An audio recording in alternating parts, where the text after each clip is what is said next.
রাতে সবাই খেতে বসেছিল। ঠিক এমন সময় কারেন্টটা হঠাৎ চলে গেল।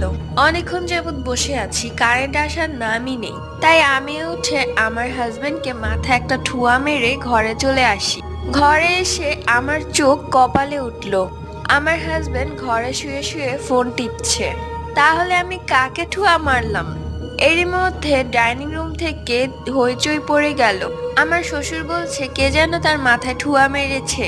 এই নিয়ে ওই ঘর থেকে চিল্লাচিল্লির শব্দ আসছে। আমি আর আমার হাজবেন্ড উঠে ওই ঘরে গেলাম। আমার এত সাহস ছিল না সত্যিটা বলার। পরদিন সকালে একটা ওঝা নিয়ে এসেছে বাসায় ঝাড়ফুঁক করার জন্য। রাতের বেলা কোনো ভূত নাকি তাকে থাপ্পড় মেরেছে। ওঝাও বলল তাকে ভূত মেরেছে, তাই কিসব তাবিজ কবিজ দিয়ে গেছে। আজও সত্যটা কাউকে বলার সাহস পায়নি।